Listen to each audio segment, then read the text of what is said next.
Bonjour à tous, alors aujourd'hui je vous propose un exercice de géométrie dans l'espace. On va parler d'équations cartésiennes de plans et ça c'est un extrait d'un sujet de bac.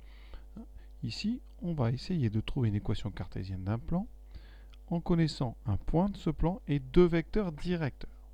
Faisons tout d'abord une petite figure. Alors on imagine donc notre plan qui est représenté par ceci, donc ça c'est le plan P. On connaît un point du plan, donc c'est le point A. Et on connaît deux vecteurs directeurs. Alors d'habitude, on connaît plutôt un vecteur normal. Ici, on va connaître donc deux vecteurs directeurs. Deux vecteurs directeurs, c'est deux vecteurs dont on peut tracer un représentant dans le plan P, d'accord, issu de A. Donc ça, c'est un représentant du vecteur U1. Et ici, un représentant du vecteur V.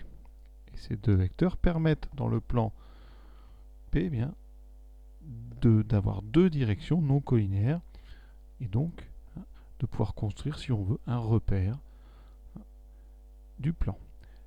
La première question, ça va d'abord être justement de montrer que ces vecteurs U1 et V ne sont pas des vecteurs collinéaires et donc qu'on a bien affaire à un repère du plan. Première question, assez évidente, hein. On a les coordonnées du vecteur V, donc 1, moins 2, moins 3, et on a les coordonnées du vecteur U1. 1, moins 1, 1.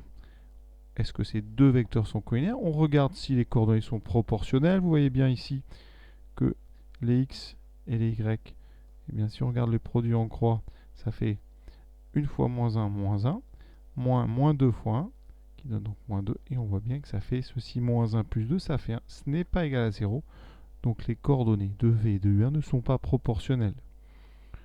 Et donc V et U1 sont non collinéaires.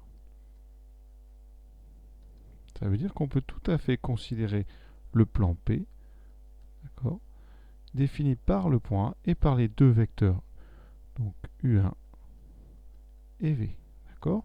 Vous avez en fait devant vous un plan défini par un repère de ce plan, tout comme on pourrait définir dans le plan classique OIJ. Ici, on a A, U1 et V, tout comme si A était l'origine, U1 le premier vecteur et V le deuxième vecteur qui permet comme ça, eh bien, de circuler à l'intérieur de tout ce plan. Mais pour l'équation cartésienne dans l'espace, eh bien, le souci c'est qu'on n'a pas. Ce qui nous manque et qu'on nous donne d'habitude, c'est le vecteur normal, enfin un vecteur normal. Et vous voyez que dans le sujet, on n'en parle pas. Donc, on va essayer d'être astucieux. Parce que ça tombe quelquefois au bac. Hein, il va falloir essayer d'utiliser la question 2 intelligemment pour pouvoir en sortir un vecteur normal. Alors cette question 2, il faut montrer qu'une équation de notre plan P, c'est 5x plus 4y moins z moins 22 égale 0.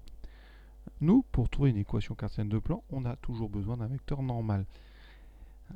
Ou alors, il nous faut eh bien, une équation cartésienne et 3 points. On a déjà vu ça dans les exercices précédents. Ici, on a un petit problème. On a une équation cartésienne, on a le point A, mais on n'a pas d'autres points. Donc on va essayer bien d'utiliser autrement cette équation cartésienne. On va en sortir un vecteur que je vais appeler le vecteur n de coordonnées 5, 4, moins 1. Vous voyez, j'ai été chercher donc dans ce que je veux montrer les trois coefficients de x, y, z pour fabriquer un vecteur que j'appelle n. Et on va montrer que ce vecteur n, il est normal à P. Et pour ça, eh bien c'est simple, vous voyez, il faut que je montre que sur le dessin que j'ai fait tout à l'heure, on a bien ici une orthogonalité et ici aussi. Donc on va montrer que notre vecteur n est orthogonal à U1 et à V. Donc on calcule n scalaire U1 et on calculera ensuite n scalaire V.